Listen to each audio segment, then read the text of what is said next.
আল্লাহ আমার রব,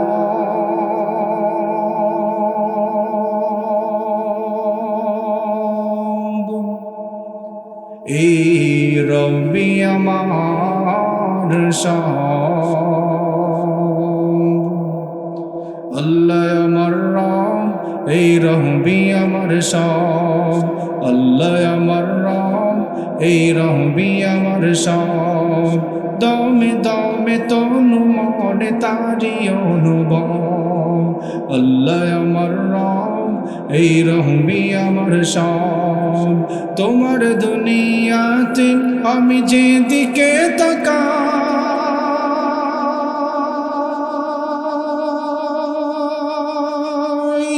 অতএনে আমাতে ডুবে আছি সবাই।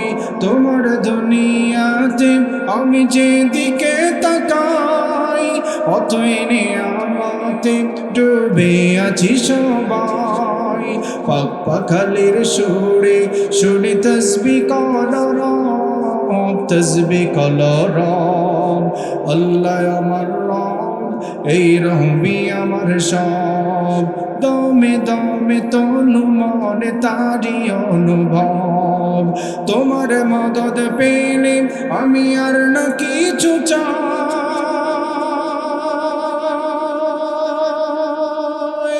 তোমার প্রেমের আনর আমি কি দিয়ে নিভাই। তোমার মদদ পেলে আমি আর না কিছু চাই। তোমার প্রেমের আনর আমি কি দিয়ে নিভাই। যার হয়েছ তুমি তার নেই যে পরাভব, নেই যে পরাভব। আল্লাহ আমার রব, এই রব্বি আমার সব। দমে দমে তনু মনে তারি অনুভব। আল্লাহ আমার রব,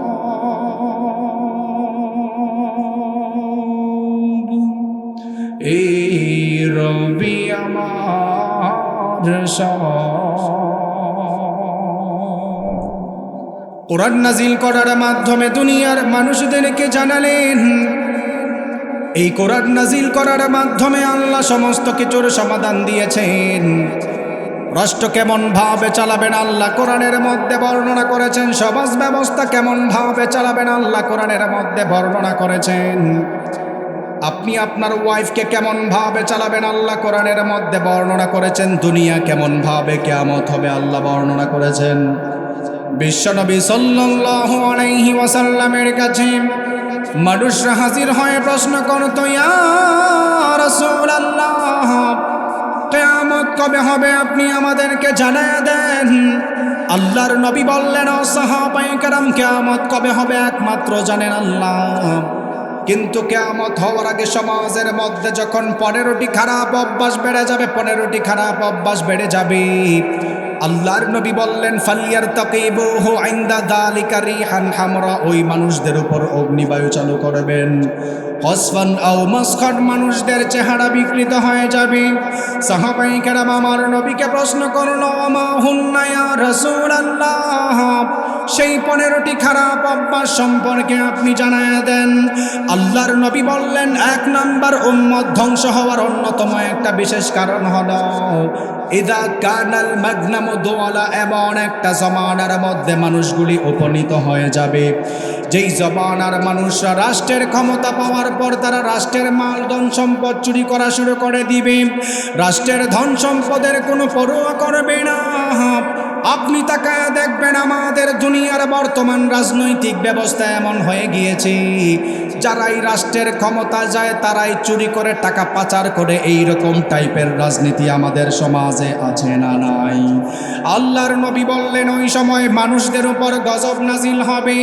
আবার নবী সাহাবায়ে কেরামদেরকে জানিয়ে দিল, সাহাবায়ে কেরাম, মানুষ ধ্বংস হওয়ার অন্যতম একটা বিশেষ কারণ হলো যেই জমানার মধ্যে বিচার ব্যবস্থার মধ্যে ঢিলামি হয়ে যাবে, বিচার ব্যবস্থায় দোদুল্লাহ হবে। এক চোখে তেল আরেক চোখে পানি দিয়ে বিচার করবে। আপনি তাকায় দেখবেন আমাদের সমাজেও এমন কিছু নেতা রয়েছে রাতের অন্ধকারে যদি 10,000 টাকা ঘুষ দেওয়া যায়, পরের দিন সকালবেলায় নির্দোষ মানুষ জেলে চলে যায়, দোষী মানুষ বাহিরে ঘোরাফেরা করে, এই রকম টাইপের বিচারক আছে না নাই? আল্লাহর নবী বললেন, ও সাহাবায়ে কেরাম, সমাজের মধ্যে যখন বিচার ব্যবস্থাগুলি উল্টাপাল্টা হয়ে যাবে, আল্লাহ তাআলা সমাজের মধ্যে অগ্নিবায়ু চালু করে মানুষদেরকে ধ্বংস করবেন। আপনাদেরকে বুখারী থেকে একটা উদাহরণ দিলে ভালো করে বুঝবেন। আমার নবী যখন রাষ্ট্রনায়ক ছিলেন, প্রধান ছিলেন, আমার নবী প্রধান ছিলেন, বুখারীর বর্ণনায় আহাম্মাতুহুমুল মারআতুল মাখজুমিয়াতুল্লাতী সারাকাত, আল্লাহর নবীর জমানায় এমন একটা ঘটনা ঘটেছিল, উচ্চ ফ্যামিলির মহিলা চুরি করার কারণে এলাকার মানুষগুলি একটু টেনশনে পড়ে গেল। কে আল্লাহর নবীর কাছে এই কথাটা বর্ণনা করবে? উচ্চ ফ্যামিলির মহিলা চুরি করেছে, তার যদি বিচার করা হয়। আমার নবী তো ইনসাফওয়ালা রাষ্ট্রনায়ক, প্রেসিডেন্ট ছিলেন, উনি আপন পর চিনতেন না, যার যতটুকু বিচার করার বিচার করতেন। সাতক্ষীরা এলাকার মানুষরা আপনারা সবাই বলেন তো দেখি, আমার নবী কি বেইনসাফে বিচার করনেওয়ালা নবী ছিলেন নাকি? আল্লাহর নবীর জমানায় যখন এই ঘটনা ঘটে গেল, এলাকার মানুষগুলি একটু চিন্তায় পড়ে গেলেন। মাইয়ুকাল্লিমু রাসূলুল্লাহি সাল্লাল্লাহু আলাইহি ওয়াসাল্লাম, কে আল্লাহর নবীর কাছে এই ঘটনা বর্ণনা করবে? উচ্চ ফ্যামিলির মানুষের যদি হাত কাটা হয়, তার ফ্যামিলির উপর দাগ লেগে যাবে। আপনি তাকায় দেখবেন, আপনাদের সাতক্ষীরাতে এইরকম ভাইরাস টাইপের কিছু মানুষ রয়েছে। উচ্চ ফ্যামিলির মানুষ অন্যায় করলে তাদের বিচার করতে চায় না, দুর্বল ফ্যামিলির মানুষ অন্যায় করলে বিচার করে। এই রকম টাইপের বেইনসাফের বিচারক আমাদের সমাজে আছে না নাই? হাদিসের মধ্যে আসছেন, এলাকার মানুষগুলি একজন সাহাবীকে খুঁজে বের করলেন। হাদিসের মধ্যে আসছেন, ওয়া মাইয়াজতারিউ আলাইহি ইল্লা উসামা ইবনে যায়েদ হিব্বু রাসূলিল্লাহ, আল্লাহর নবী ওই জমানায় উসামা ইবনে যায়েদ রাদিয়াল্লাহু তাআলা আনহুকে ভালোবাসতেন। এলাকার মানুষগুলি পরের দিন সকালবেলায় উসামা ইবনে যায়েদের কাছে চলে গেল, ও উসামা, দয়া করে একটু নবীকে বলো তো দেখি, উচ্চ ফ্যামিলির মহিলা চুরি করেছে, তার যদি হাত কাটা হয় এলাকায় বদনাম লেগে যাবে, নবীকে একটু বলো দেখি বিচারটা যেন কম করা যায় কিনা। আপনি জানলে অবাক হবেন, উসামা ইবনে যায়েদ রাদিয়াল্লাহু তাআলা আনহু আমার নবীর দরবারে হাজির হয়, আমার নবীকে বলল, ইয়া রাসূলুল্লাহ, এলাকার মানুষগুলি আপনার কাছে আমাকে পাঠিয়েছেন, উচ্চ ফ্যামিলির মহিলা চুরি করেছে, কি করা যায়? আপনি জানলে অবাক হবেন, যেই সমস্ত নেতারা ঘুষ খাওয়ার পরে নির্দোষ মানুষদেরকে জেলে ঢুকায়। ভালো করে শুনে নেন, আমার নবী এমন ইনসাফওয়ালা বিচার করেওয়ালা নবী ছিলেন। আমার নবীর কাছে ঘটনা বর্ণনা করার পর রাগান্বিত হয় আবার নবী বললেন, আতাশফাউ ফি হাদ্দিম মিন হুদুদিল্লাহ, ও উসামা, আল্লাহর আইনের ব্যাপারে কথা বলতে আসছো নাকি? আল্লাহর নবী এই কথা বলে কমা ফাখাতাবা, দাঁড়ায় গেলেন, বক্তব্য দেওয়া শুরু করেন। আমার নবী বললেন, আইয়ুহান নাস, এলাকার মানুষগুলি ভালো করে শুনে নাও, ইন্নামা দাল্লা মান কানা ক্বাবলাকুম, তোমাদের পূর্বের মানুষগুলি ধ্বংস হওয়ার অন্যতম কারণ হলো ইযা সারাকাশ শরীফু তারাকুহু, যখন উচ্চ ফ্যামিলির মানুষরা অন্যায় করত তাদেরকে ছেড়ে দিত। ইযা সারাকাশ দাঈফু ফীহিম আকামু আলাইহিল হাদ্দা, যখন দুর্বল ফ্যামিলির মানুষরা অন্যায় করত তাদেরকে বিচারের নামে জুলুম করত। তাহলে বোঝা গেল বিচার ব্যবস্থা উল্টাপাল্টা হলে সমাজের মধ্যে গজব চলে আসে। আমার নবী এই কথা বলে ক্ষান্ত হন নাই, দাঁড়ানো অবস্থায় বক্তব্য দেওয়া শুরু করলেন। আমার নবী বললেন, লাউ আন্না ফাতিমাতা বিনত মুহাম্মাদিন সাল্লাল্লাহু আলাইহি ওয়াসাল্লাম, আমি নবীর মেয়ে ফাতেমাও যদি চুরি করত, সারাকাত লাকাতা মুহাম্মাদুন ইয়াদাহা, ও এলাকার মানুষ, ইনসাফ কায়েম করার জন্য আমি নবী সঙ্গে সঙ্গে আমার মেয়ের ফাতেমার হাত কেটে দিতাম। বোঝা গেল বিচার ব্যবস্থা উল্টাপাল্টা হলে সমাজের মধ্যে গজব আসে। জোরে বলেন ঠিক কিনা? সমাজের মধ্যে যখন গজব চলে আসবে, মূল কারণ বিচার ব্যবস্থা যখন উল্টাপাল্টা হয়ে যায়। নবীর কাছে যখন এই কথা বলছেন, নবী বলছেন, লাউ আন্না ফাতিমাতা বিনত মুহাম্মাদিন সাল্লাল্লাহু আলাইহি ওয়াসাল্লাম, আমার মেয়ে ফাতেমাও যদি সারাকাত লাকাতা মুহাম্মাদুন ইয়াদাহা, চুরি করত, সঙ্গে সঙ্গে তার হাত কেটে দিতাম ইনসাফ কায়েম করার জন্য। সুবহানাল্লাহ পড়বেন না? এরপরে যখন সাহাবায়ে কেরাম নবীকে প্রশ্ন করলো, ইয়া রাসূলুল্লাহ, উম্মত ধ্বংস হওয়ার অন্যতম আরেকটা আলামত কি? আল্লাহর নবী বললেন, ওয়াল আমানাতু মাগনামা, এমন একটা জমানার মধ্যে মানুষগুলি উপনীত হবে যেই জমানার মধ্যে মানুষ আমানতের খেয়ানত করা শুরু করে দিবে, আমানতদারি সঠিক মানুষ খুঁজে পাওয়া যাবে না। আপনি তাকায় দেখেন আমাদের সমাজের মানুষ এখন ঠিক মতো আমানতদার মানুষ খুঁজে পায় না। অথচ আল্লাহর নবী বললেন, সায়াতি আলান নাসি সানাওয়াতুল খাদ্দাআত, এমন একটা জমানার মধ্যে মানুষগুলি উপনীত হয়ে যাবে যেই জমানার মধ্যে মানুষগুলি ধোঁকাবাজির মধ্যে পড়ে যাবে, সত্য মিথ্যা যাচাই করতে পারবে না। আল্লাহর নবী বললেন, ইউসাদ্দাকু ফীহাল কাযিব ওয়া ইউকাযযাবু ফীহাস সাদিক ওয়া ইউতামানু ফীহাল খাইন ওয়া ইউখাওয়ানু ফীহাল আমিন। আল্লাহর নবী বললেন, সাহাবায়ে কেরাম শোনো, শেষ জমানার মানুষদের মধ্যে আমানতদারি খুঁজে পাওয়া যাবে না, সত্য মিথ্যাবাদী যাচাই করা যাবে না। আপনি তাকায় দেখবেন ইলেকট্রিক মিডিয়ার কারণে আমাদের সমাজের মানুষ সত্য মিথ্যা যাচাই করতে পারে না। আল্লাহর নবী ১৫০০ বছর আগে বলেছেন মানুষ ধোঁকাবাজির মধ্যে পড়বে, বর্তমান টেকনোলজি উন্নত হওয়ার কারণে সেই ধোঁকার মধ্যে পড়ে গিয়েছেন। ইলেকট্রিক মিডিয়ার কারণে মানুষ এখন আর আগের মতো সত্য মিথ্যা যাচাই করতে পারে না।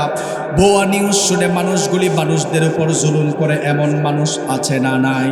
ভুয়া নিউজ শোনার পর আপনি জানলে অবাক হবেন, আল্লাহর নবী ১৫০০ বছর আগে বলেছেন মানুষ ধোঁকাবাজির মধ্যে পড়ে যাবে, ধোঁকাবাজি। আমি বিশ্ববিদ্যালয়ে থাকা অবস্থায় কোরআনিক সায়েন্স ডিপার্টমেন্টে অনার্স মাস্টার্স করাকালীন আল খালিকু ওয়া ইলমুল কাউনিয়াত, স্রষ্টা ও সৃষ্টি তত্ত্বের উপর থিসিস লিখতে গিয়ে হাদিসের উপর গবেষণা করেছি। আল্লাহর নবী ১৫০০ বছর আগে বলেছেন, সায়াতি আলান নাসি সানাওয়াতুন খাদ্দাআত, এমন এক জমানায় মানুষগুলি উপনীত হবে যেই জমানার মধ্যে মানুষ ধোঁকাবাজির মধ্যে পড়ে যাবে। বর্তমান টেকনোলজি উন্নত হওয়ার কারণে মানুষ এখন ধোঁকাবাজিতে পড়ে গিয়েছে। তার অন্যতম উদাহরণ এআই, আর্টিফিশিয়াল ইন্টেলিজেন্সের ধোঁকার মধ্যে মানুষ এখন পড়ে ধ্বংস হয়ে যাচ্ছে। ঠিক কিনা বলেন? ১৫০০ বছর আগে নবী এই কথা বলছেন। ইলেকট্রিক মিডিয়ার কথা ভালো করে শুনেন। আপনি বলবেন, হুজুর এআই এর মানে কি? আর্টিফিশিয়াল ইন্টেলিজেন্সের কারণ কি? এর করণীয় কি? মুরব্বী চাচারা হয়তো বুঝতেছেন না। আর্টিফিশিয়াল ইন্টেলিজেন্স ১৯৫০ সালে অ্যালান টুরিং, জন ম্যাকার্থি দুইজন তৈরি করছেন। ১৯৭০ সালে ইন্টারনেটের পাওয়ার কম থাকার কারণে মোটামুটি একটু এটা দেবে যায়। পরবর্তীতে ২০১০ সালে পুরা পৃথিবীকে এটা গ্রাস করে ফেলেছে। আমার মুরব্বী চাচারা হয়তো বুঝতেছেন না আর্টিফিশিয়াল ইন্টেলিজেন্স এআই এর মানে কি, এরকম দিয়ে কিভাবে ফাঁদ তৈরি করা হয়। ভালো করে শোনেন, আপনাদেরকে দিয়ে হুবহুব ভিডিও বানানো সম্ভব। আমার পাশে বসে এই মুহূর্তের ওয়াজ শুনতেছেন সাতক্ষীরাতে, আর্টিফিশিয়াল ইন্টেলিজেন্স এআই এর টুলস ইউজ করে হুবহুব ওনার মতো মানুষ দিয়ে ভিডিও বানানো সম্ভব।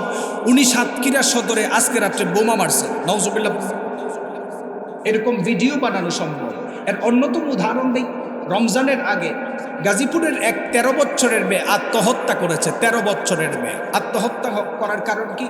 মূল কারণ হচ্ছে ওই মেয়েটার ছবি দিয়া এমন খারাপ ভিডিও সমাজে প্রচার করেছেন যেই ভিডিওর কারণে এলাকার মানুষ তারে আর অ্যাকসেপ্ট করে না। খারাপ ভিডিও ভাইরাল হওয়ার পর তার মায়ের কাছে যাওয়ার পর মাকে বলতেছেন, মা আমি এই কাজ করি না, আমাকে ফাঁসানোর জন্য এই কাজ করতেছেন। মা বলছেন, তোমার মতো কুলাঙ্গার মেয়ে দরকার নাই, তুই মরে যা। বাবার কাছে যাওয়ার পর বাবাকেও বলছেন, বাবা আমি খারাপ কাজ করি না, কেউ এটা ব্ল্যাকমেইল করতেছেন আমাকে। আপনি জানলে অবাক হবেন, কিছুদিন আগে মাত্র একটা রিপোর্ট বের হয়েছে যেই ভিডিওর ভিত্তিতে মেয়েটা আত্মহত্যা করেছে, সেই ভিডিওটা এআই টুলসের মাধ্যমে ইন্টারনেটের কল্যাণে ভুয়া ভিডিও বানানো। নাউজুবিল্লাহ পড়বেন না? তাহলে বোঝা গেল কি, মানুষ এখন ইলেকট্রিক মিডিয়ার ধোঁকাবাজির মধ্যে পড়ে যাচ্ছে। আপনাদের এই হাফিজিয়া মাদ্রাসার প্রোগ্রাম থেকে আমি মুফতি সিফাত জামিল বলে যাই, আর ২ থেকে ৩ বছর দেখেন যেই সমস্ত মা বোনরা আপনারা টিকটক করেন, আপনাদের ছবি দিয়া প্রতিনিয়ত আপনাদেরকে ব্ল্যাকমেইল করবে, আপনারা কিছুই করতে পারবেন না। ঠিক কিনা বলেন? সবাই আসতেছে, আর্টিফিশিয়াল ইন্টেলিজেন্স ভয়ঙ্কর রূপ ধারণ করতেছে, ভালো দিক খারাপ দিক। এর অন্যতম কারণ কি জানেন? আমাদের সমাজের মুসলমানরা আগের মতো কোরআন হাদিস আর রিসার্চ করে না। কি করে না সবাই বলেন? আগের মতো আর রিসার্চ করে না। এর অন্যতম উদাহরণ দিই, মাদ্রাসার উস্তাদরা আছেন, নতুন তথ্য দেওয়া যায়, ভালো করে শুনেন। মাদ্রাসার সিলেবাস অনুযায়ী মিশকাত সানি ২য় নম্বর খণ্ডের ২য় নম্বর পৃষ্ঠার লাস্টের দিক দিয়ে ৩০৯১ নম্বর হাদিস, রাসূল সাল্লাল্লাহু আলাইহি ওয়াসাল্লাম বলেন, তাজাওয়াজুল ওয়াদুদ আল ওয়ালুদ ফাইন্নী মুকাথিরুম বিকুমুল উমামা। তোমরা বিবাহ করার সময় এমন মেয়েদেরকে দেখে বিবাহ করো, এমন ফ্যামিলি দেখে বিবাহ করো যারা বেশি বেশি বাচ্চা জন্ম দিতে পারে। সুবহানাল্লাহ করবেন না? রাসূল সাল্লাল্লাহু আলাইহি ওয়াসাল্লাম বলেন, যখন উম্মতের সংখ্যা বেশি হবে, ফাইন্নী মুকাসিরুম বিকুমুল উমামা, হাসরের ময়দানে আমি উম্মতের সংখ্যা নিয়ে গর্ব করব। সুবহানাল্লাহ। এই হাদিসের উপরে ইহুদিরা 200 বছর গবেষণা করছেন। সবাই বলেন তো দেখি কয়শো বছর? আমরা কি গবেষণা করি? আমাদের দুর্বলতা আজকে বলে যায়। এক হাদিসের উপর ইহুদিরা কয়শো বছর গবেষণা করছেন? সবাই বলেন। 1754 থেকে 1974 সাল পর্যন্ত এই হাদিসের ওপর ইহুদিরা প্রায় 200 বছর পরম্পরায় তারা গবেষণা করেছেন। হাদিসের মধ্যে বলা হয়েছে, রাসূল সাল্লাল্লাহু আলাইহি ওয়াসাল্লাম বলেছেন, তোমরা বিবাহ করার সময় এমন মেয়েদেরকে দেখে বিবাহ করো যারা বেশি বেশি বাচ্চা জন্ম দিতে পারে। তাদের কারণ কি?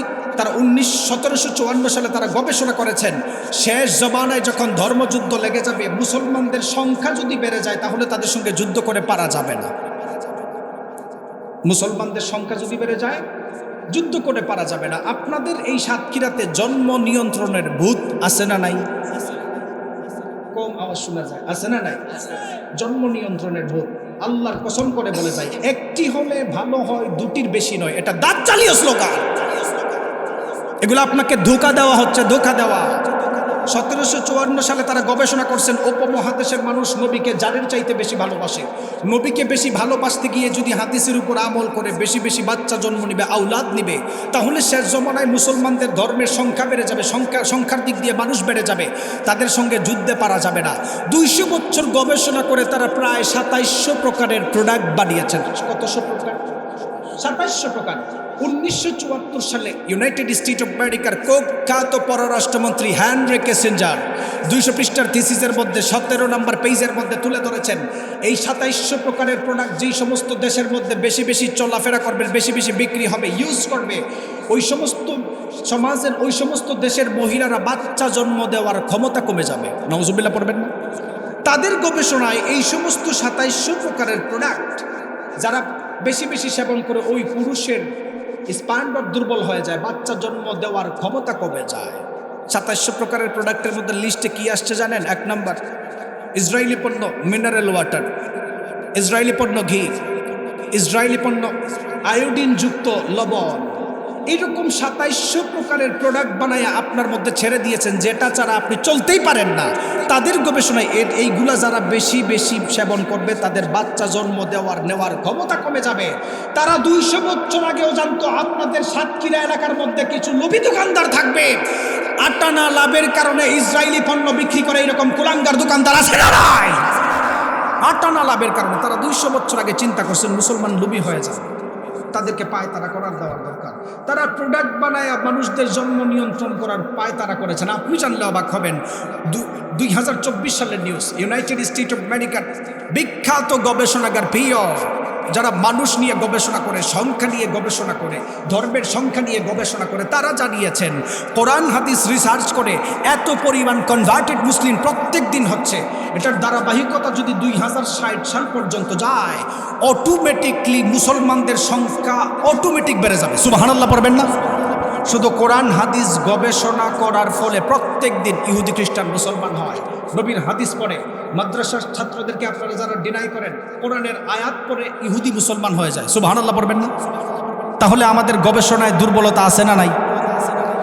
আল্লাহ রাব্বুল আলামিন কোরআন নাজিল করার মাধ্যমে দুনিয়ার মানুষদেরকে জানালেন, এই কোরআন নাজিল করার মাধ্যমে আল্লাহ সমস্ত কিছুর সমাধান দিয়েছেন।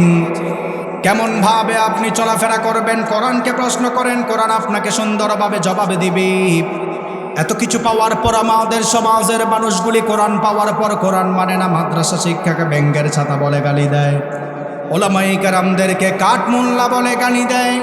অথচ রব্বুল আলামিন 1000 বছর আগে দুনিয়ার মানুষদেরকে জানিয়ে দিল, যেই মানুষগুলি দুনিয়ার মধ্যে কোরআন পাওয়ার পর কোরআন মানে না, নবী রাসূল পাওয়ার পর নবী রাসূল মানে নাই, ওলামায়ে কেরাম পাওয়ার পর ওলামায়ে কেরামদেরকে কাঠমোল্লা বলে গালি দিয়েছে, জঙ্গিবাদ বলে গালি দিয়েছিল। আল্লাহ তাআলা ওই মানুষটাকে দুনিয়া এবং আখিরাতের মধ্যে কঠিন শাস্তির সম্মুখীন করবেন। কোরআনুল কারীমের 20 নম্বর সূরা সূরাতুত তাহা এর 124 থেকে 26 নম্বর আয়াতে আল্লাহ জানিয়ে দিল, ওয়ামান আ'রাদা আন যিকরি ফাইন্না লাহু মাঈশাতান যানকা ওয়া নাহশুরুহু ইয়াওমাল কিয়ামাতি আ'মা قال رب لم حشرتني أعمى وقد كنت بصيرا قال كذلك أتتك آياتنا فنسيتها وكذلك اليوم تنسى আল্লাহ রাব্বুল আলামিন এই আয়াতের মধ্যে দুনিয়ার মানুষদেরকে ক্লিয়ার করে জানিয়ে দিল, ওয়ামান আ'রাদা আন যিকরি ফাইন্না লাহু মাঈশাতান দানকা। যেই মানুষগুলি দুনিয়ার মধ্যে কোরআন পাওয়ার পর কোরআন মানে নাই, নবী রাসূল পাওয়ার পর নবী রাসূলদেরকে মানে নাই, উলামায়ে কেরামদেরকে জঙ্গিবাদ বলে গালি দিয়েছিল, ওই মানুষটাকে আল্লাহ দুনিয়ার মধ্যে কখনো শান্তি দিবেন না। দ্বিতীয় নম্বরে ব্যাখ্যায় ইমাম ফখরুদ্দিন রাজি রহমতুল্লাহি আলাইহি জানালেন, ওই মানুষটা যখন কবরে রাখা হবে, মানুষটা যখন কোরআন না মানার অবস্থায় কবরে চলে যাবে, কবরটাকে সংকীর্ণ করা হবে। তৃতীয় নাম্বার শাস্তি সম্পর্কে রব্বুল আলামিন বললেন, ওয়া নাহশুরুহু ইয়াওমাল কিয়ামাতি আ'মা। ওই মানুষটাকে আল্লাহ হাসরের ময়দানে অন্ধ অবস্থায় লাঞ্ছিত করে হাজির করবেন, অন্ধ অবস্থায় হাজির করবেন। যেই মানুষরা অন্ধ অবস্থায় হাজির হয়ে যাবে, অন্ধ অবস্থায় হাজির হওয়ার পর আমার আল্লাহকে বলবেন, ওগো আল্লাহ, দুনিয়ার মধ্যে চোখ থাকার পরে কেন আপনি আমাদেরকে অন্ধ অবস্থায় তুললেন? ক্বালা রাব্বি লিমা হাশারতানি আ'মা ওয়া ক্বাদ কুনতু বাসীরা। ওগো আল্লাহ, দুনিয়ার মধ্যে চোখ থাকার পর কেন আপনি আমাদেরকে অন্ধ অবস্থায় হাজির করলেন? আপনি জানলে অবাক হবেন, আল্লাহ তাআলা দুনিয়ার মানুষদেরকে সুন্দর করে জানিয়ে দিল, কোরআন পাওয়ার পর কোরআন মানো নাই, নবী রাসূল পাওয়ার পর নবী রাসূল মানো নাই, উলামায়ে কেরামদেরকে পাওয়ার পর তাদেরকে জঙ্গিবাদ বলে গালি দিয়েছিলেন। বুঝা গেল কোরআন না মানলে দুনিয়াতে শান্তি নাই, আখিরাতে আযাব আছে না নাই। 6 দিনে পরে নখ খসে যাবে, 9 দিন পর চুল, কবর গাহের সামনে নিতে কইরো না কেউ ভুল। 6 দিন পরে নখ খসে যাবে, 9 দিন পর চুল, কবর গাহের সামনে নিতে কইরো না কেউ ভুল। কবর জায়গা ভালো নয়, আমল দিয়ে কবরে গৃহ সাজিয়ে নিতে হয়, আমল দিয়ে কবরে গৃহ সাজিয়ে নিতে হয়। 17 দিনে পেটে ফেটে শেষ পোকার খাদ্য হবে, 60 দিনে পরে গোশ থাকবে না, কঙ্কাল পরে রবে। 17 দিনে পেটে ফেটে শেষ পোকার খাদ্য হবে, 60 দিনে পরে গোশ থাকবে না, কঙ্কাল পরে রবে। 90 দিনে হাড় গলে সব,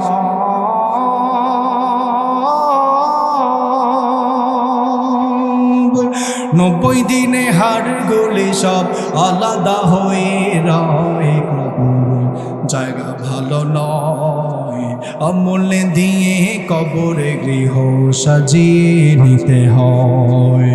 6 দিন পরে নখ খসে যাবে, 9 দিন পর চুল, কবরে গাহের সামনে নিতে কইরো না কেউ ভুল। কবর জায়গা ভালো নয়, আমল দিয়ে কবরে গৃহ সাজিয়ে নিতে হয়।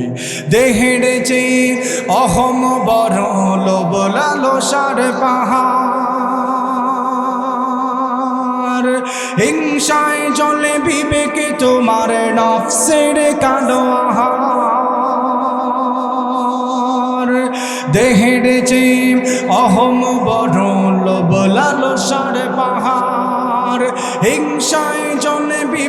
তোমার নফসের কালো আহার অমন কারণ সবারই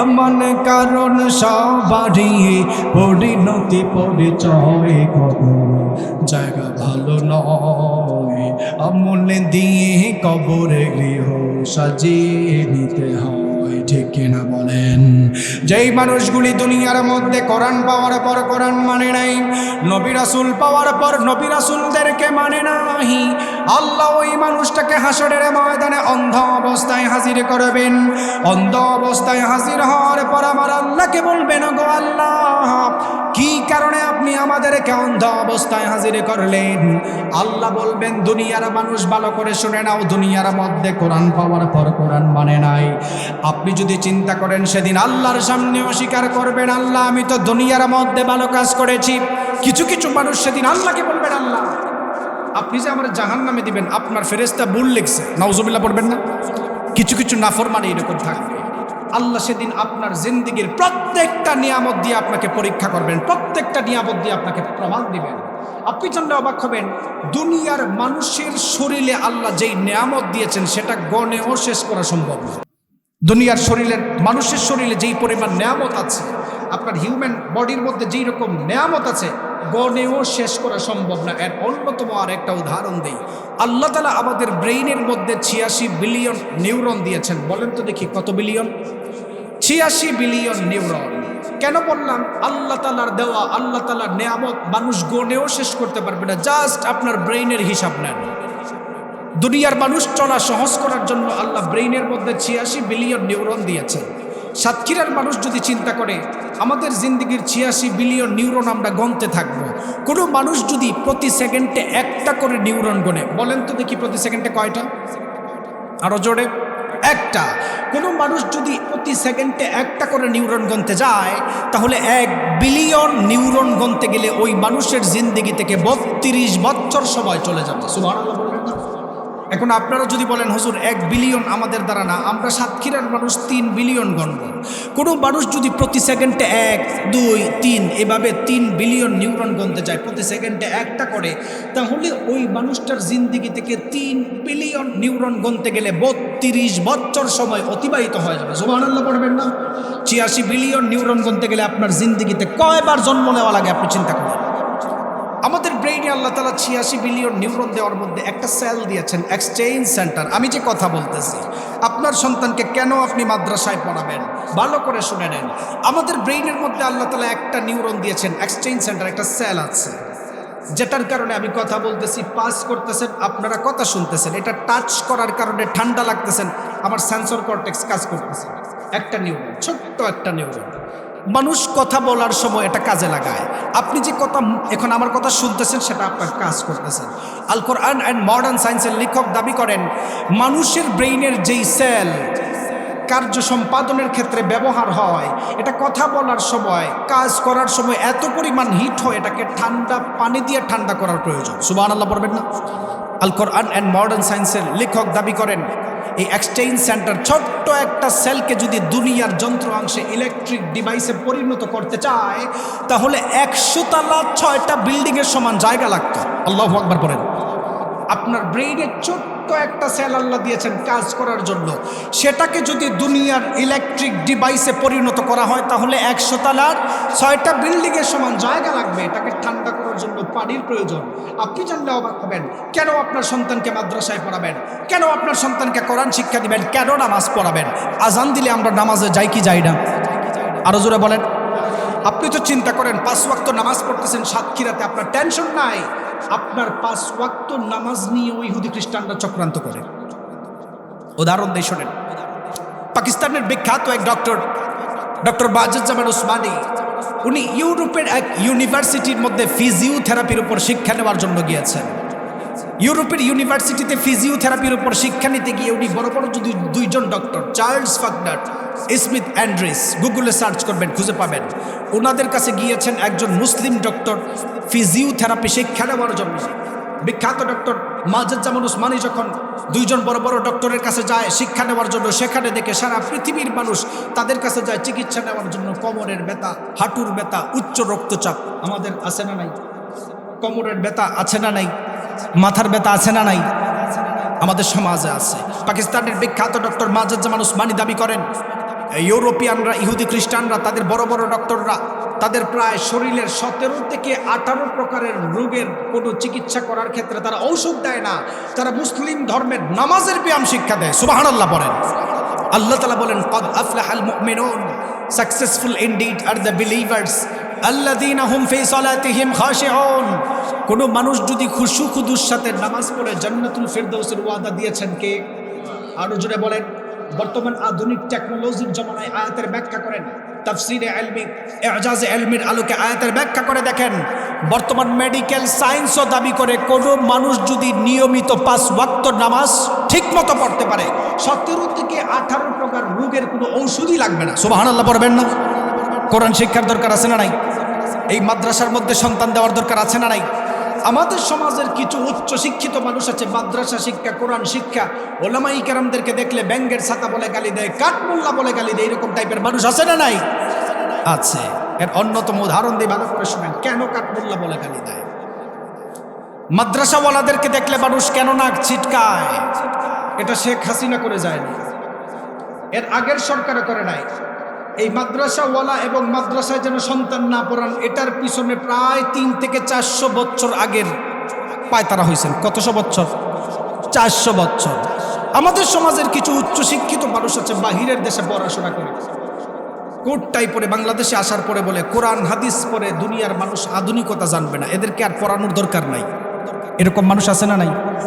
হ্যাঁ, কোরআন হাদিস কোরআনওয়ালা মাদ্রাসার হুজুরদেরকে দেখলে গালি দেয়, এই মাদ্রাসার বিরোধিতা করে। কোথা থেকে আসছে শোনেন। এই উপমহাদেশকে ইংরেজরা 190 বছর রাজত্ব করেছেন। বুঝে থাকলে বলেন কত বছর? আগে ওয়াজ বুঝেন, তারপর বাকি ওয়াজে যাবেন। 190 বছর। 100 বছর ইস্ট ইন্ডিয়া কোম্পানির নামে রাজত্ব করেছেন, 90 বছর সরাসরি ইংরেজদের রাজত্ব ছিল।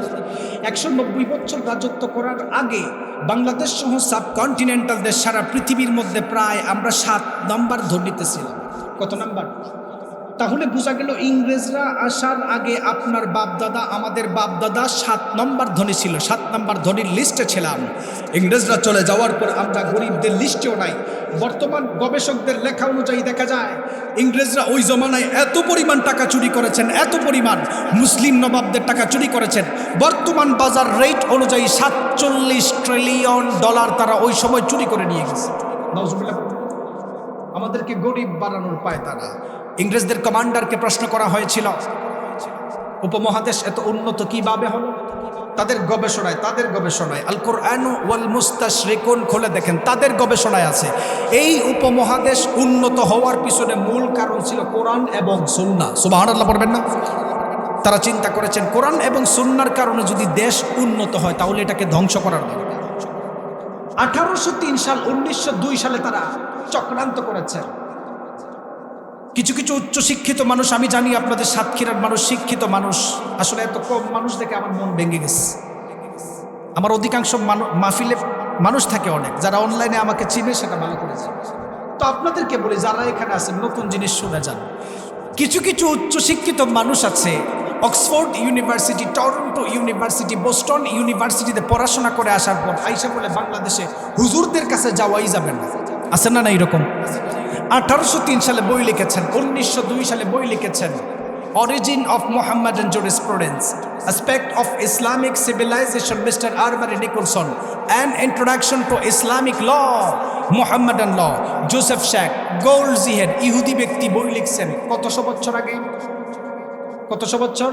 200 বছর। 1803 সাল। গুগলে সার্চ করবেন, জোসেফ শেখটার ইতিহাস পড়ে দেখবেন। বই লিখতে গিয়ে লেখেন অরিজিন অফ মোহাম্মদান জুরিসপ্রুডেন্স। একজন ইহুদি ব্যক্তি বই লিখেছেন আমার নবীর আদর্শ নিয়ে। সুবহানাল্লাহ। এই সুবহানাল্লাহ বলার জন্যই তারা বই লিখছেন। মূল জায়গায় আসে। বইয়ের প্রথম পৃষ্ঠার মধ্যে লিখছেন শেষ নবী মুহাম্মদুর রাসূলুল্লাহ সাল্লাল্লাহু আলাইহি ওয়াসাল্লামের মতো আদর্শবান নবী দুনিয়াতে আর আসবে না। সুবহানাল্লাহ পড়েন। উপমহাদেশের মানুষ ইংলিশে যারা নবীর জিন্দেগি পড়ে, অক্সফোর্ড ইউনিভার্সিটির লাইব্রেরির মধ্যে বইগুলি পাওয়া যায়, টরন্টো ইউনিভার্সিটির লাইব্রেরির বইয়ের মধ্যে বইগুলি পাওয়া যায়, বোস্টন ইউনিভার্সিটির লাইব্রেরির মধ্যে বায়োগ্রাফি অব মোহাম্মদ ইংলিশে নবীর বায়োগ্রাফি লেখা থাকে। লিখেছেন নবীর মতো নবী নাই জোসেফ শেখ, ইংলিশে সর্বপ্রথম লিখছেন আপনি যেন সুবহানাল্লাহ পড়েন, বিশ্বাস করেন। আপনাকে বোঝানোর জন্য ইহুদি ব্যক্তি বলছেন আমার নবীর মতো নবী নাই। আসলে সে কিন্তু আমার নবীকে শেষ নবী মানে না। মধ্যখানে গিয়ে লিখেছেন নবী যেটাকে কোরআন দাবি করে এটা আসলে আল্লাহর পক্ষ থেকে প্রেরিত বাণী নয়, এটা নবী নিজেকে জাহির করার জন্য নিজে বানায়া পড়ছেন। নাউজুবিল্লাহ পড়বেন না। যে কারণে আমাদের সমাজের উচ্চ শিক্ষিত মানুষ যখন অক্সফোর্ড থেকে পড়াশোনা করে আসে, দেশে আসে, আইসা বলে নুরানি মাদ্রাসা, হাফিজিয়া মাদ্রাসা, এগুলো তো সব ভুয়া। নাউজুবিল্লাহ পড়বেন। An introduction to Islamic law, রাসূল সাল্লাল্লাহু আলাইহি ওয়াসাল্লামের রাজনীতি নিয়ে তারা বই লিখেছেন। আমাদের সমাজের মানুষগুলি কোরআন পার্লামেন্টে যাক চায়, কিন্তু ভোটের বেলায় ভুলে যায়। ঠিক কি না বলেন? কোরআন পার্লামেন্টে যাক, ভোটের বেলায় ভুলে যায়। হুজুরদেরকে ভোট দেওয়া যাবে না, আলেম ওলামাদেরকে ভোট দেওয়া যাবে না, এটা শেখ হাসিনা করে নাই। এটা শেখ হাসিনা করে নাই। নতুন কথা ভালো করে শোনেন, শিখে রাখেন, শেখ হাসিনা করে না। সব আমরা একজনের দোষ দিয়া পাঠাই দিয়েছি, ঠিক আছে? এগুলোর পিছনে চক্রান্ত আছে। 1903 সালে an introduction to Islamic law, আমি প্রত্যেকটা বইয়ের রেফারেন্স দিতে পারবো, গুগলে সার্চ করেন, পিডিএফ আছে। নবীর জিন্দেগির রাজনীতি নিয়ে তারা বই লিখেছেন। বই লিখতে গিয়ে বলেন রাসূল সাল্লাল্লাহু আলাইহি ওয়াসাল্লামের মতো আদর্শবান ইনসাফওয়ালা নবী নাই। সুবহানাল্লাহ পড়বেন না? মিস্টার আরবারি বই লিখতে গিয়ে বলেন নবী আসলে কোরআনের আদলে সমাজে যে বাস্তবায়ন সুন্নত এবং সমাজে শান্তি আনতে চায়, সেটা দিয়ে কখনো শান্তি আনা যাবে না, বরং সমাজের মধ্যে ফিতনা বাড়বে। নাউজুবিল্লাহ পড়বেন না? যেই কারণে আমাদের সমাজের উচ্চ শিক্ষিত মানুষরা কোরআন সুন্নাহ অনুযায়ী পার্লামেন্ট চলুক, তারা এটা চায় না। ইহুদিদের বই পড়ার পর আপনি ওলামায়ে কেরাম মাদ্রাসাকে গালি দিবেন, খোদার কসম করে বলে যায় ইহুদিদের সঙ্গেই তোমাদের হাসর হবে। ঠিক কিনা বলেন? ইহুদিদের বই পড়ে যারা ওলামায়ে কেরাম এবং মাদ্রাসাকে গালি দেয়, এদের দুনিয়াও বরবাদ, আখিরাতও বরবাদ। তারা বই লিখছে নবীর রাজনীতির বিরুদ্ধে। আচ্ছা বলেন তো দেখি, আপনি যে রাজনীতি করেন, আপনার আগে 4 খলিফা রাজনীতি করছেন কি করছেন না? নবী রাজনীতি করেন কি করেন নাই? তাহলে নবীর আদলে দেশ চালাতে গেলে আপনার সমস্যা কোথায়? বিশ্ব নবী সাল্লাল্লাহু আলাইহি ওয়াসাল্লামের কাছে সাহাবায়ে কেরাম প্রশ্ন করল, ইয়া রাসূলুল্লাহ, কিয়ামত কবে হবে আপনি আমাদেরকে জানায় দেন। আল্লাহর নবী বললেন, ও সাহাবায়ে কেরাম, কিয়ামত হওয়ার আগে সমাজের মধ্যে কিছু পরিবর্তন ঘটবে। আল্লাহর নবী বললেন, ও সাহাবায়ে কেরাম, শেষ জামানার মধ্যে যখন ওয়াতু আল্লিমাল লিগাইরিদ দিন, দিন বিরোধী শিক্ষা ব্যবস্থা সমাজের মধ্যে চালু হয়ে যাবে, ওই সমাজের মানুষদের উপর আল্লাহ গজব নাজিল করবে। আপনি তাকায় দেখবেন আমাদের সমাজের মানুষগুলি আগের মতো আর কোরআন শিখতে চায় না, কোরআনের বিরোধিতা করে এমন মানুষ আছে না নাই? আল্লাহর নবী বললেন, ইউশিকু আইয়াতি আলান নাসি জামান, এমন একটা জমানার মধ্যে মানুষগুলি উপনীত হয়ে যাবে যেই জমানার মধ্যে লা ইয়াবকা মিনাল ইসলামি ইল্লা ইসমুহু, ইসলাম শুধু নামে থাকবে, ইসলাম কাজে থাকবে না। ওয়ালা ইয়াবকা মিনাল কুরআনি ইল্লা রাসমুহু, কোরআন শুধু অক্ষরেই থাকবে, রসম থাকবে, মানুষ কোরআন পড়তে জানবে না। আপনি তাকায় দেখবেন আমাদের সমাজের যুবকেরা আগের মতো আর কোরআন পড়তেও জানে না, কোরআন শিখতে চায় না, এমন আছে না নাই? নবী কথা বলেছেন, লা ইয়াবকা মিনাল কুরআনি ইল্লা রাসমুহু, কোরআন শুধু অক্ষর থাকবে, গড়ে পড়ে থাকবে, মানুষ কোরআন পড়তে চাইবে না, কোরআন শিক্ষার প্রমোট করবে না। অথচ রাসূল সাল্লাল্লাহু আলাইহি ওয়াসাল্লাম বলেন, সাহাবায়ে কেরাম শোনো, ইকরাউল কুরআন ফাইন্নাহু ইয়াতি ইয়াউমাল কিয়ামাতি শাফিআন লিআসহাবিহি, যেই মানুষগুলি দুনিয়ার মধ্যে কোরআন তেলাওয়াত করে, কোরআন পড়ে, মারা যাওয়ার পরে হাসরের ময়দানে ওই মানুষের জন্য কোরআন তাকে জান্নাতে নেওয়ার জন্য সুপারিশ করবেন। সুবহানাল্লাহ বলেন। এরপরে আমার নবীকে প্রশ্ন করা হলো, ওমা হুন্না ইয়া রাসূলুল্লাহ, নবীকে যখন প্রশ্ন করা হয়েছিল, ইয়া রাসূলুল্লাহ, মানুষরা ধ্বংস হওয়ার অন্যতম আর একটা কারণ কি? আল্লাহর নবী বললেন, মানুষগুলি কোরআন পড়তে জানবে না, কোরআন শিখতে চাইবে না। আপনি তাকায় দেখবেন আমাদের সমাজের মানুষ এখন হাফিজিয়া মাদ্রাসাকে, বিভিন্ন মাদ্রাসাকে ব্যাঙ্গের ছাতা বলে গালি দেয়, ওলামাই কেরামদেরকে গালি দেয়, কাঠমোল্লা বলে গালি দেয়। তারা চিন্তা করে মাদ্রাসায় পড়লে হয়তো সন্তানরা বিজ্ঞান সম্পর্কে জানবে না, মাদ্রাসায় পড়লে হয়তো মডার্ন সায়েন্স সম্পর্কে মানুষরা জানবে না। অথচ দুনিয়ার মধ্যে অধিকাংশ বিজ্ঞান উন্নত হয়েছে কোরআন থেকে সোর্স নিয়ে, অধিকাংশ বিজ্ঞান উন্নত হয়েছে ওলামায়ে কেরামের হাত ধরে।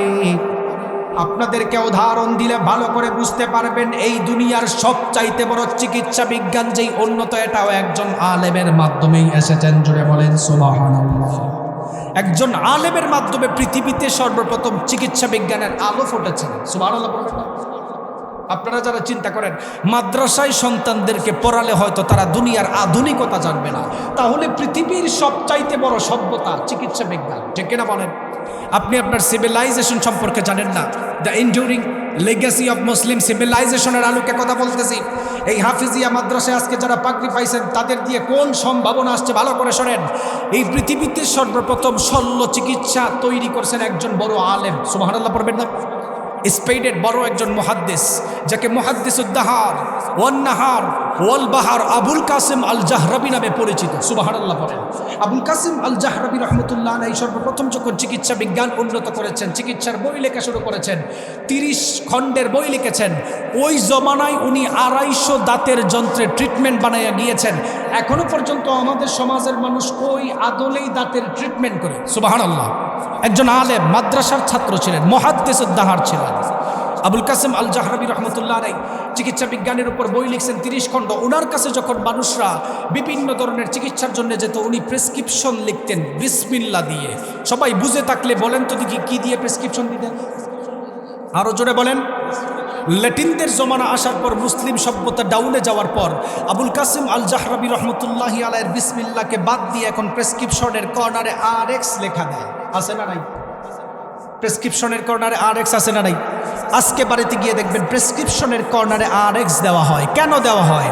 কোনোদিন কি জিজ্ঞেস করেছেন যে স্যার আমি আপনার মাথার ব্যথার ঔষধ দিয়েছেন, হার্টের ঔষধ দিয়েছেন, উচ্চ রক্তচাপের ঔষধ দিয়েছেন, প্রেসক্রিপশনের কর্নারে যে RX লেখা দেখা যায়, এটা কিসের ওষুধ? কোনোদিন জিজ্ঞেস করছেন? জিজ্ঞেস করেন নাই। কারণ আপনি আপনার সিভিলাইজেশন, আপনার সভ্যতা সম্পর্কে আপনি উদাসীন। আপনি আপনার মুসলিম সভ্যতা, মাদ্রাসা শিক্ষা সম্পর্কে আপনি উদাসীন। যারা মাদ্রাসা চালায়, কষ্ট করে চালায়, ভালো করে শুনেন তারা কেন চালায়। আবুল কাসিম আল জাহরাবি রহমতুল্লাহি আলাইহির ঐতিহ্যকে পিছনে ফেলানোর জন্য ল্যাটিনরা RX লিখেছেন। গুগলে সার্চ করবেন। RX এর অন্যতম মিনিং হচ্ছে এই নিন। দ্বিতীয় নাম্বার মিনিং হচ্ছে ওই জমানার মিশরীয় গ্রিক দেবীর অনুসরণ, পূজা করা। নাউজুবিল্লাহ পড়বেন না? তাদের আকীদা ছিল ওই জমানার মিশরীয় গ্রিক দেবীর পূজা করা। তাদের আকীদা ছিল বছরে একবার কেউ যদি ওই জমানার মিশরীয় গ্রিক দেবীর পূজা করে তাহলে তা আর কোনোদিন অসুস্থ হবে না। নাউজুবিল্লাহ পড়েন। সুস্থতা দেওয়ার মালিককে, অসুস্থতা দেওয়ার মালিককে। আজকের এই হাফিজিয়া মাদ্রাসার প্রোগ্রাম থেকে ভালো করে বলে যাই, আল্লাহকে সাক্ষী রেখে বলে যাই, আমাদের মুসলিম ডক্টরদের কাছে আমাদের একটাই দাবি, তারা বাহিরের দেশে MBBS, FRCS, FCPS করবেন, আমার দেশের গর্ব। কিন্তু আমার ডক্টর সাহেবদের কাছে আজকের এই তাফসীর প্রোগ্রাম থেকে একটাই দাবি থাকবে, ইহুদি খ্রিস্টানদের চক্রান্ত, ল্যাটিনদের চক্রান্তকে RX কে বাদ দিয়ে বিসমিল্লাহ দিয়ে প্রেসক্রিপশন দেওয়া যায়, ঠিক কিনা বলেন? কোন ইহুদি ডক্টর কি দিয়ে প্রেসক্রিপশন দিল আমার দেখার বিষয় নয়। কোন হিন্দু ডক্টর কোন দিয়ে কি দিয়ে প্রেসক্রিপশন দিল আমার দেখার বিষয় নয়। আমার কথা হচ্ছে আমার মুসলিমদের ঐতিহ্য ফিরায় আনা, আমাদের মুসলিমদের আবুল কাসিম আল জাহরাবি রহমতুল্লাহি আলাইহির ঐতিহ্যকে বিসমিল্লাহ দিয়ে প্রেসক্রিপশন লেখা চায়, ঠিক কিনা বলেন? ইহুদিরা রন্ধ্রে রন্ধ্রে পায় তারা করেছেন। আপনাদেরকে আরেকটা উদাহরণ দেই। কেন বললাম মাদ্রাসায় পড়ালে আপনার সন্তান আধুনিক বিজ্ঞান সম্পর্কে জানবে? 1906 সালে এই আপনাদের এখানে আলোচনা করছেন একজন, এখানে দেখার পর আসলে ওনার কথাটা মনে হয়েছে, ওনাকে দিয়ে উদাহরণ দিই। উন্নত হওয়ার কারণে প্যারিটাইস ফসিল নামের তথ্য দিয়েছেন। প্যারিটাইস ফসিল তথ্য দেওয়ার পরে পৃথিবীর বিজ্ঞান উন্নত হয়েছে। আপনি যেই সন্তানদেরকে আজকে কাঠমোল্লা বলে গালি দেন, আজকের এই হাফিজিয়া মাদ্রাসায় যারা পাগড়ি পাইছেন তাদেরকে দিয়ে কি সম্ভাবনা ভালো করে শোনেন। 1906 সালে প্যারিটাইস ফসিলের তথ্য বের হয়েছেন। প্যারিটাইস ফসিলের মিনিং কি? আপনি গুগলে সার্চ করে দেখবেন। প্যারিটাইস ফসিলের মিনিং হচ্ছে প্রাণী মারা যাওয়ার পর প্রাণীর হাড্ডি, মাংস, চামড়া কখনো কখনো লোহা কিংবা পাথরও হতে পারে। সুবহানাল্লাহ পড়বেন। আপনি তো এটা পড়ার পর চিন্তা করছেন হুজুররা কি জানে। আপনি জানলে অবাক হবেন, এই মাদ্রাসায় ফজরের সময় যেই কোরআন পড়া হয়, সেই কোরআনের মধ্যে রব্বুল আলামিন সূরাতুল বনী ইসরাঈলের 50 নম্বর আয়াতে ১৫০০ বছর আগে প্যারিটাইস ফসিলের তথ্য আল্লাহ দিয়েছেন। সুবহানাল্লাহ বলেন। আল্লাহ বলেন, কুল, হে নবী আপনি বলেন, কোন হিজারাতান আও হাদিদা, মানুষ মারা যাওয়ার পর তাদেরকে যখন কবরে রাখা হয়, তাদেরকে আপনি বলে দেন তাদের হাড্ডি মাংস লোহা কিংবা পাথরও যদি হয়, হিজারাতান আও হাদিদা, লোহা কিংবা পাথর হয়, তাদেরকে আবার তুলার ক্ষমতা আমি আল্লাহ রাখি। সুবহানাল্লাহ বলেন। আল্লাহ রাব্বুল আলামিন কোরআন নাজিল করার মাধ্যমে সমস্ত কিছুর সমাধান দিয়েছেন। নবী বলেছেন কিয়ামতের আগে মানুষ কোরআন পড়তে চাইবে না, কোরআনকে গালি দিবে, যেটা বর্তমানে আমাদের সমাজে হয়। বিজ্ঞান উন্নত হওয়ার কারণে যারা মাদ্রাসা শিক্ষাকে ব্যঙ্গের ছাতা বলে গালি দাও, বিজ্ঞান উন্নত হওয়ার কারণে যারা বক্স মাদ্রাসাকে গালি দাও, ভালো করে শুনে নাও, অধিকাংশ বিজ্ঞান কোরআন থেকেই উন্নত হয়েছে, অধিকাংশ বিজ্ঞান মানুষগুলি কোরআন থেকেই সোর্স নিয়েছেন। আপনাদেরকে আরেকটা উদাহরণ দিলে আপনারা ভালো করে বুঝতে পারবেন। দুনিয়ার বিজ্ঞান উন্নত হওয়ার কারণে সূর্য ঘুরে নাকি পৃথিবী ঘুরে, এর সমাধান মাত্র কিছুদিন আগে পেয়েছেন। অথচ রব্বুল আলামিন ১৫০০ বছর আগে কোরআনুল কারীমের বিজ্ঞানময় সূরাতুল ইয়াসিনের মধ্যে সূর্য ঘুরে নাকি পৃথিবী ঘুরে, এর সমাধান আল্লাহ তাআলা মানুষদেরকে তুলে ধরে দিয়েছেন। জুড়ে বলেন সুবহানাল্লাহ। আল্লাহ রাব্বুল আলামিন কোরআনুল কারীমের ৩৬ নম্বর সূরাতুল ইয়াসিনের মধ্যে আল্লাহ মানুষদেরকে জানানো, ওয়াশ-শামসু তাজরি লিমুস্তাকাররিন লাহা যালিকা তাকদীরুল আজিজিল আলীম, ওয়াল কমারা কদ্দারনাহু মানাজিলা হাত্তা আদা কাল উরজুনিল কদীম, লাশ-শামসু ইয়ানবাগী লাহা আন তুদরিকাল কমারা ওয়ালাল লাইলু সাবিকুন নাহার ওয়া কুল্লুন ফি ফালাকিন ইয়াসবাহুন। আল্লাহু আকবার। আল্লাহ রাব্বুল আলামিন ১৫০০ বছর আগে সূর্য ঘুরে নাকি পৃথিবী ঘুরে সমাধান দিয়েছেন। আল্লাহ বললেন চন্দ্রকে চলার জন্য আল্লাহ আলাদা গতিপথ দিয়েছেন, সূর্যকে চলার জন্য আল্লাহ আলাদা রাস্তা দিয়েছেন। চন্দ্র কখনো সূর্যের রাস্তায় চলাফেরা করতে পারে না। রাত যেমন দিনের উপর কায়েম হতে পারে না, দিন তেমন রাতের উপর কায়েম হতে পারে না। আল্লাহ তাআলা বললেন ওয়া কুল্লুন ফি ফালাকিন ইয়াসবাহুন, সমস্ত কিছু তারা আপন গতিপথে চলাফেরা করে। যারা বিজ্ঞান শিকার কারণে হাফিজিয়া মাদ্রাসাকে কাঠমোল্লা বলে ব্যঙ্গের ছাতা বলে গালি দিয়েছ, ভালো করে শুনে নাও, আমার নবীও ১৫০০ বছর আগে এর প্রমাণ দিয়েছেন। আবার নবী একদিন আবু যর রাদিয়াল্লাহু তাআলা আনহুকে প্রশ্ন করলেন, ও আবু যর, সূর্য প্রত্যেক দিন পূর্ব দিক থেকে ঘুরে কই যায়?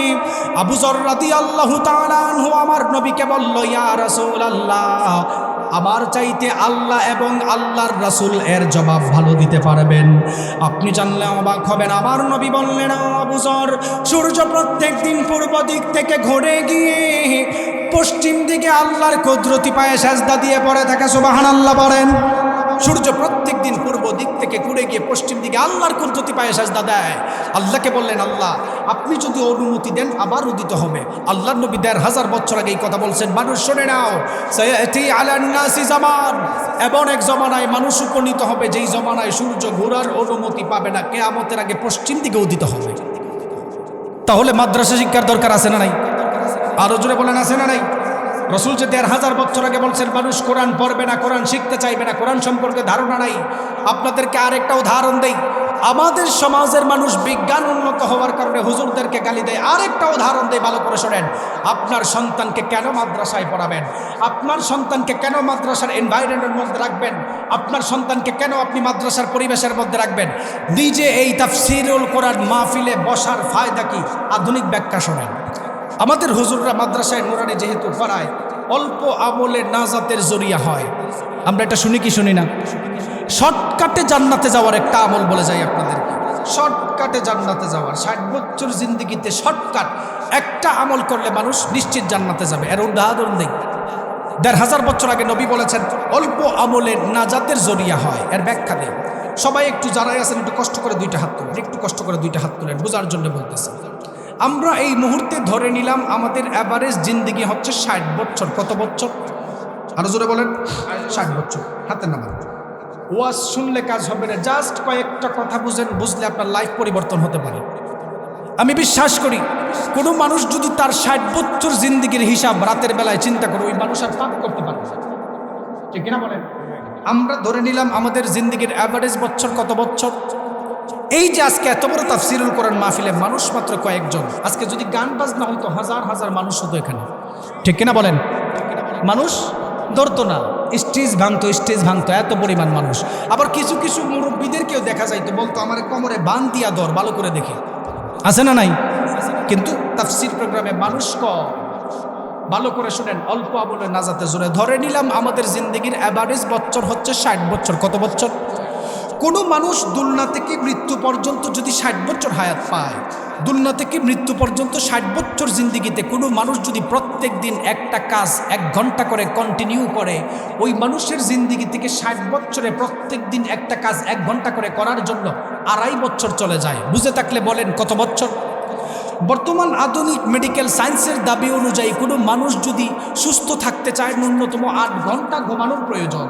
এই হিসাব অনুযায়ী দুলনা থেকে মৃত্যু পর্যন্ত ৬০ বছর জিন্দিগিতে কোনো মানুষ যদি প্রত্যেক দিন ৮ ঘন্টা ঘুমায়, তাহলে তার জিন্দিগি থেকে ঘুমের পিছনে ২০ বছর চলে গেল। কত বছর? ২০ বছর। কোনো মানুষ দুলনা থেকে মৃত্যু পর্যন্ত তার জীবন জীবিকা নির্বাহ করার জন্য ন্যূনতম ৬ ঘন্টা কাজ করার প্রয়োজন। ছোট মানুষ কাজ করে না, বোঝার জন্য বলতেছে। কোনো মানুষ দুলনা থেকে মৃত্যু পর্যন্ত যদি ৬০ বছর জিন্দিগিতে প্রত্যেক দিন ৬ ঘন্টা করে কাজ করে, তাহলে তার জিন্দিগি থেকে আরো ১৫ বছর কাজে চলে গেল। ২০ বছর ঘুমে নাই, ১৫ বছর কাজে নাই। কত বছর গেল? ৩৫ বছর। কোনো মানুষ দুলনা থেকে মৃত্যু পর্যন্ত ৬০ বছর জিন্দিগির মধ্যে যদি ওযু ইস্তেঞ্জা গোসলের পিছনে ২ ঘন্টা ব্যয় করে, আরো ৫ বছর নাই। ৩৫ আর ৫ কত? কোনো মানুষ দুলনা থেকে মৃত্যু পর্যন্ত খাবার দাবারের পিছনে যদি ২ ঘন্টা ব্যয় করে, তাহলে আরো ৫ বছর নাই। ৪০ আর ৫ কত? দুঃখজনক বিষয় হচ্ছে আপনি আমি বাঙালি জাতি এমন অলস জাতি, ১ কাপ চা খেতে গেলেই ২ ঘন্টা নাই। ঠিক কিনা বলেন? বাকি টাইম মানুষের গীবত করা হয়। তাহলে বোঝা গেল ৬০ বছর জিন্দিগিতে ৮ ঘন্টা কাম করার জন্য, ৮ ঘন্টা ঘুমানোর জন্য ২০ বছর ঘুমে নাই, ৬ ঘন্টা কাজ করার জন্য ১৫ বছর কাজে নাই, ৩৫ বছর নাই। ২ ঘন্টা পুরা জিন্দিগিতে খাবারের পিছনে ব্যয় করার কারণে, প্রত্যেক দিন 2 ঘন্টা ব্যয় করার কারণে আরো 5 বছর নাই, 40 বছর নাই। ওযু ইস্তেঞ্জা গোসলের পিছনে আরো 5 বছর নাই। বোঝা গেল আমাদের ৬০ বছর জিন্দিগি পুরাটাই বৃথা। ঠিক কিনা বলেন? এই বৃথা জিন্দিগিকে কাজে লাগাতে গেলেই রাসূল সাল্লাল্লাহু আলাইহি ওয়াসাল্লাম বলেন, কোনো মানুষের আদর্শ যদি নবীওয়ালা আদর্শ হয়, কোনো মানুষের আদর্শ যদি আল কোরআন হয়, তাহলে ওই মানুষটা মুমিন বনে যায়। মুমিনের গোমও ইবাদত, কাজও ইবাদত, খাবারও ইবাদত। সুবহানাল্লাহ বলেন। মাদ্রাসায় সন্তান দেওয়ার দরকার আছে না নাই? তাহলে আপনার সন্তানকে যে আপনি মাদ্রাসায় দিলেন, তার ৬০ বছর জিন্দিগির ৪০ বছর জিন্দিগি, ২০ বছর ২২ বছর জিন্দিগি মাদ্রাসায় চলে গেল। এই সন্তানের উসিলায় নাজাতের জরিয়া হতে পারে কি পারে না? আরো জোরে বলেন। আল্লাহ রাব্বুল আলামিন কোরআন নাজিল করার মাধ্যমে দুনিয়ার মানুষদেরকে জানালেন, কোরআন নাজিল করে আল্লাহ সমস্ত কিছুর সমাধান দিয়েছেন। মানুষগুলি যখন আমার নবীকে প্রশ্ন করলো, ইয়া রাসূলুল্লাহ, কিয়ামত কবে হবে আপনি আমাদেরকে জানায়া দেন। আল্লাহর নবী বললেন, ও সাহাবায়ে কেরাম, শেষ জমানার মধ্যে সবচাইতে বড় মহামারী হলো ওয়ারতাফাতিল আসওয়াতু ফিল মাসাজিদ। এমন একটা জমানার মধ্যে মানুষগুলি উপনীত হয়ে যাবে, যেই জমানার মধ্যে মসজিদের মধ্যে হাঙ্গামা শুরু হয়ে যাবে। সাহাবায়ে কেরাম আমার নবীকে প্রশ্ন করলো, ইয়া রাসূলুল্লাহ, মসজিদ তো নামাজ পড়ার জায়গা, ইবাদত করার জায়গা, হাঙ্গামা করার জায়গা নয়, কেন আপনি এই কথা বললেন? আল্লাহর নবী বললেন, ও সাহাবায়ে কেরাম, উলুন আহলুল ফিসকি ফিল মাসাজিদ। এমন একটা জমানার মধ্যে মানুষ উপনীত হয়ে যাবে, যেই জমানার মধ্যে মসজিদ কমিটি এলাকার সুদখোর ঘুষখোর হয়ে যাবে। আপনি তাকায় দেখেন, আমাদের সমাজের অধিকাংশ মসজিদ কমিটি সুদখোর হওয়ার কারণে, আমাদের সমাজের অধিকাংশ মসজিদ কমিটি ঘুষখোর হওয়ার কারণে ইমাম সাহেবরা ঠিক মতো সুদের কথা বলতে পারে না, এমন আছে না নাই? বহু মসজিদে এইরকম আছে, কমিটির কারণে ইমাম সাহেব সত্যি কথা বলতে পারে না। আল্লাহর নবী বলেন উলামা ওহুম শাররুম মান তাহতা আদিবি সামা, শেষ জমানার মধ্যে কিছু নিকৃষ্ট আলেম বের হবে, চাটুকার আলেম। খোদার কসম করে বলে যায়, যেই সমস্ত আলেম মসজিদ কমিটির গোলামি করার জন্য ঘুষের কথা বলতে পারে না, সুদের কথা বলতে পারে না, মেম্বর ছেড়ে দেওয়া তার জন্য দরকার, ঠিক কিনা বলেন? তাকে মাটি কেটে খাওয়ার দরকার, মেম্বরে থাকার দরকার নাই। আবার কিছু কিছু ডিজিটাল হুজুর বের হয়েছেন, মসজিদে যখন সুদকুর কমিটি থাকে, হুজুর যখন সুদের ওয়াজ করে, সুদকুর সভাপতি কাশি দেয়, হুজুর আপনি যে সুদের ওয়াজ করেন, আমি মসজিদের সভাপতি, আপনার সামনে বসা। হুজুর তো আবার একটু আধুনিক, সভাপতির কাশি শুনে বুঝতে পারছেন, আরে এত ইন্টারন্যাশনাল সুদকুর, সুদের ওয়াজ করা যাবে না, ঘুষে যায়। যেই হুজুর ঘুষে গেল, মসজিদ কমিটির সেক্রেটারি তো ঘুষকুর, এই দিকে তাকায়, হুজুরের শান্তি নাই, ঘুষের ওয়াজও করতে পারে না। এবার আসছে পরকীয়ার ওয়াজে, মসজিদ কমিটি যদি কেশিয়ার পরকীয়া হয়, পরকীয়া বাজ হয়, হুজুর করতে পারে না। আচ্ছা বলেন তো দেখি, মসজিদ কমিটি সুদখুর ঘুষখুর হওয়ার পিছনে দায়ী কারা? কারা বলেন? আমরা সবাই বলেন, নিজের উপর নেন। আমরা কিভাবে আপনাদেরকে উদাহরণ দেই? আপনাদের আমাদের বিবেক এমনভাবে পচন ধরেছে, মসজিদের টাইলসের দরকার, ঠিক আছে, একজন আইসা বলল মসজিদে 10 লাখ টাকার চেক দিলাম। আপনি তো চিন্তা করছেন, আরে অমুকে 10 লাখ টাকার চেক দিছে, উনারে সভাপতি বানা। আসলে সে কিন্তু ইন্টারন্যাশনাল সুদখোর। আপনি জাস্টিফাই করেন না, এই কারণে মসজিদ কমিটি সুদখোর হয়, ঠিক কিনা বলেন? এবার কিছুদিন পরে মসজিদের এসির দরকার, 5 লাখ টাকার চেক দিয়ে বলে 5 লাখ টাকা দিলাম। এলাকার মানুষ চিন্তা করছেন 10 লাখে যেহেতু সভাপতি হয়েছে, 5 লাখ টাকা তো কেশিয়ার সেক্রেটারি হতেই পারে, দিছে 5 লাখ টাকার সেক্রেটারি বানায়। আপনি জানলে অবাক হবেন, 5 লাখ টাকার বিনিময় পায় আপনি একটা মসজিদের ঘুষখোর সেক্রেটারি বানাইলেন। এর জন্য দায়ী কারা? এলাকার মানুষ, এলাকার মানুষ। আর এলাকার মানুষগুলি যদি এইগুলোতে হস্তক্ষেপ না করে, মনে রাখবেন হাসরের ময়দানে জবাব দিতে হবে, ঠিক কিনা বলেন? মসজিদ কমিটি ধ্বংস হওয়ার পিছনে দায়ী হচ্ছে আমরা। আমাদের উচিত ছিল এলাকার বাদামওয়ালাকে খুঁজে বের করা, যার ইনসাফ, যার ভিতরে ইনসাফ আছে, যার ভিতরে হালাল হারামের পার্থক্য আছে, ঠিক কিনা বলেন? কিন্তু আমরা চিন্তা করি চৌধুরী সাহেব ছাড়া সভাপতি হওয়া যায় না, মিয়া সাহেব ছাড়া সেক্রেটারি হওয়া যায় না, খান সাহেব ছাড়া মসজিদের ক্যাশিয়ার হওয়া যায় না। যতদিন পর্যন্ত এই দৃষ্টিভঙ্গি আপনি চেঞ্জ করতে না পারবেন, ততদিন পর্যন্ত সমাজের মধ্যে শান্তি আসবে না, ঠিক কিনা বলেন? নবী এই কারণে বলেছেন, মসজিদের মধ্যে হাঙ্গামা শুরু হবে, ওয়াহিয়া খারাবুম মিনাল হুদা, মসজিদ হেদায়েত শূন্য হবে। আল্লাহর নবী বলেন, সাহাবাই কেরাম শোনো, যখন মসজিদের মধ্যে এইরকম অবস্থা বেড়ে যাবে, তখন সমাজের মধ্যে গজব আসবে। সাহাবাই কেরাম যখন প্রশ্ন করেছিল, ইয়া রাসূলুল্লাহ, অন্যতম আরেকটা কারণ কি? আল্লাহর নবী বলেন, ওয়া আতা আর রাজুলু ওয়া যাওজাতাহু ওয়া আক্কা উম্মাহু, শেষ জমানার যুবকেরা তাদের ওয়াইফের কথা শোনার পর মা বাবার বৃদ্ধাশ্রমে দিয়ে আসবে। আছে না না এরকম কুলাঙ্গার? বহু বৃদ্ধাশ্রমে মা বাবা পড়ে আছে, এরকম বহু কুলাঙ্গার সন্তান আছে, নিজের মারে পুরা বছরে একবার গরুর গোশত কিনে দেয় না, কিন্তু বাবার দরবারে আস্তে গরু নিয়ে যায়। আছে না? আল্লাহর নবী বললেন, সাহাবায়ে কেরাম শোনো, মান আদরাকা আবাওয়াইহি ইনদাল কিবারি আহাদুহুমা আও কিলাহুমা ফালাম ইয়াদখুলিল জান্নাহ, যেই সমস্ত মানুষগুলি তাদের বৃদ্ধ মা বাবা পাওয়ার পর মা বাবাকে রাজি খুশি করাতে পারে নাই, যেই সমস্ত সন্তানেরা মা বাবাকে পাওয়ার পর মা বাবা থেকে দোয়া নিতে পারে নাই, ফালাম ইয়াদখুলিল জান্নাহ, কখনো জান্নাতে যাবে না। আপনি জানলে অবাক হবেন, আল্লাহর নবী গোল্ডেন অফার দিয়েছেন। সাহাবায়ে কেরাম, উম্মতরা ভালো করে শুনে নাও।